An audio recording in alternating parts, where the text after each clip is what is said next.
Tohi löögada surnuks, palun. Tegelikult kannata, mine fucking seevaldisse. Kahjuks ei saa ma seda sisu teile näidata, sest tegemist on äärmiselt vägivaldse ja julma peksmisega. Tegemist ongi peksuvideoga, alaealised peksavad Keilas ühte enda sarnast.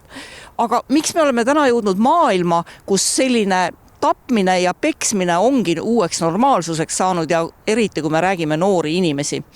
Ega neid näiteid pole ka vaja kaugelt otsida, näiteks mullu oktoobris tapsid 3 alaealist eriti julmalt Raasikul 42-aastase mehe.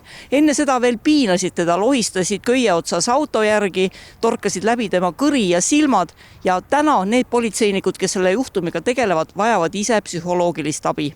Noored ise on nõus, et sotsiaalmeedias on kogu sisu liikumas julmuse üksteise ületrumpamise suunas. Kommentaariumis on näha, et inimesed lähevad sellega kaasa ja kui sellist asja igapäevaselt tarbida, siis näha ja tarbida sellist meediat, siis ikkagi see mõjutab ikkagi noore inimese, kes võib-olla paremaid allikaid pole sellise tõsiste teemadeni, nagu Laura ütles, siis see mõjutab nende ikkagi maailmapilti nagu negatiivselt või positiivselt, siis oled sa nõus sellega?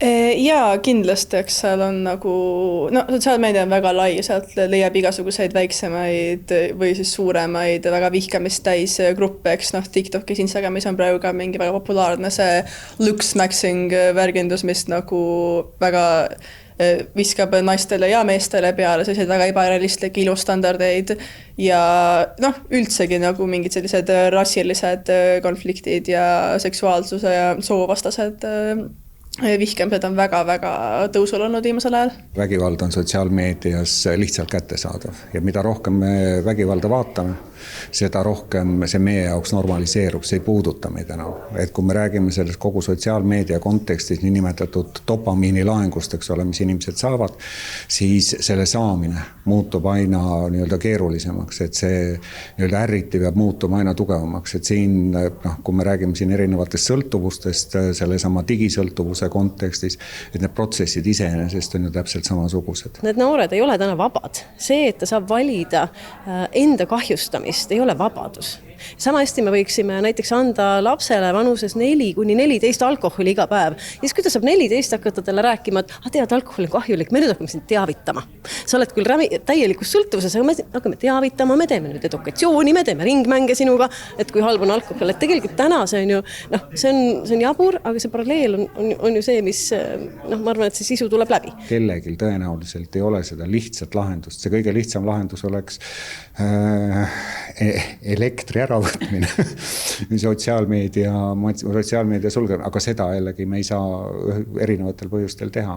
Politseini jõuab päevas mitukümmend kaebust ebasobivast ja julmast sotsiaalmeedia sisust. Ka Keila peksmise kohta laekus 200 kaebust. Kõige olulisem asi tegelikult on see politseile teada andmine, sest me kunagi ei tea ju, kas see tavaline inimene, kui ta näeb sellist videot, ta on šokeeritud, temast tekivad erinevad emotsioonid ja mõelda või analüüsida ise, kas see on uus video või see ei ole uus video, kas ma olen seda varem ka näinud või ma ei ole seda varem näinud. Kindlasti anda politseile teada, kui meil ei ole teavet, et keegi on kuskil läbi pekstud, kedagi on tapetud ja see on võib-olla see ainus infokild, mille peab me saame hakata kohe liikuma. See on hästi oluline, et see jõuaks meieni.